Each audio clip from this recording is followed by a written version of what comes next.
melakukan tindak pidana melanggar ketentuan pasal 340 junto 340 KUHP junto pasal 55 ayat 1 ke 1 KUHP dan melanggar pasal 49 junto pasal 33 Undang-Undang Nomor 19 Tahun 2016 tentang perubahan atas Undang-Undang Nomor 11 Tahun 2008 tentang informasi dan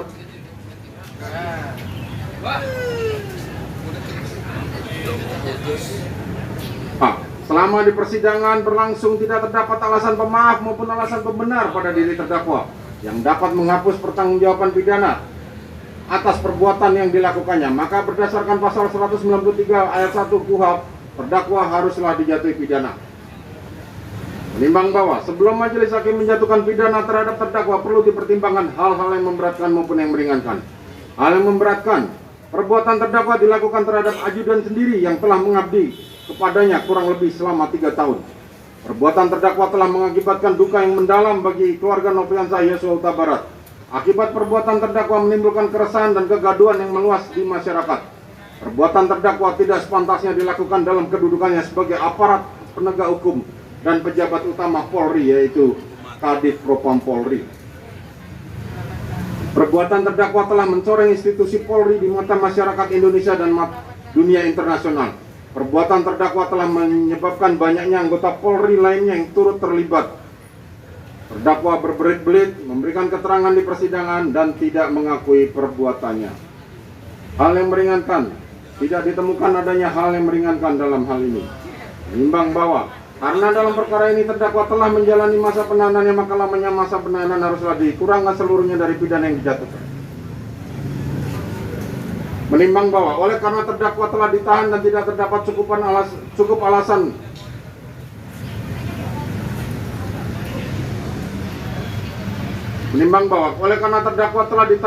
terdapat cukup alasan berdasarkan undang-undang yang mengeluarkan terdakwa dari dalam tahanan, maka sesuai dengan ketentuan pasal 193 ayat 2 huruf B KUHP terhadap diri terdakwa haruslah dinyatakan tetap berada di dalam tahanan. Menimbang terhadap barang bukti huruf A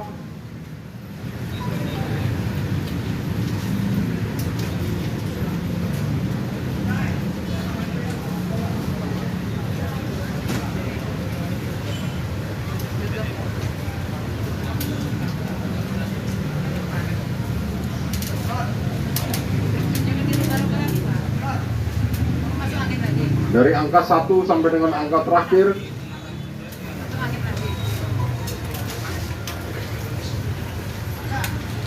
dikembalikan kepada penuntut umum untuk digunakan perkara, karena masih diperlukan dalam pembuktian perkara lain, maka dikembalikan penuntut umum. Menimbang bahwa terhadap terdakwa yang dijatuhi pidana, maka berdasarkan ketentuan pasal 222 ayat 1 KUHP haruslah dibebani untuk membayar biaya perkara yang besarnya akan disebutkan dalam amar putusan ini. Mengingat pasal 340 KUHP junto pasal 55 ayat 1 ke 1 KUHP dan pasal 49 junto pasal 33 Undang-Undang Nomor 19 Tahun 2016 tentang perubahan atas Undang-Undang Nomor 11 Tahun 2008 tentang informasi dan transaksi elektronik junto pasal 55 ayat 1 ke 1 KUHP, Undang-Undang Nomor 8 Tahun 1981 tentang Kitab Undang-Undang Hukum Acara Pidana atau KUHP serta peraturan hukum lain yang bersangkutan. Silakan berdiri.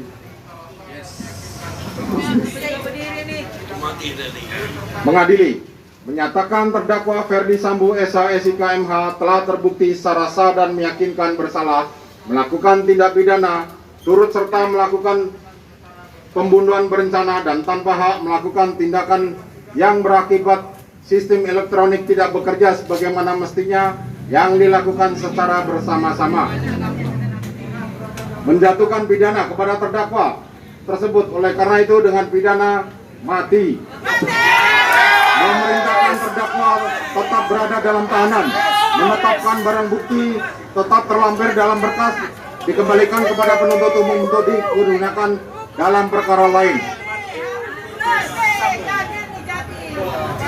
menetapkan terdakwa tetap berada dalam tahanan,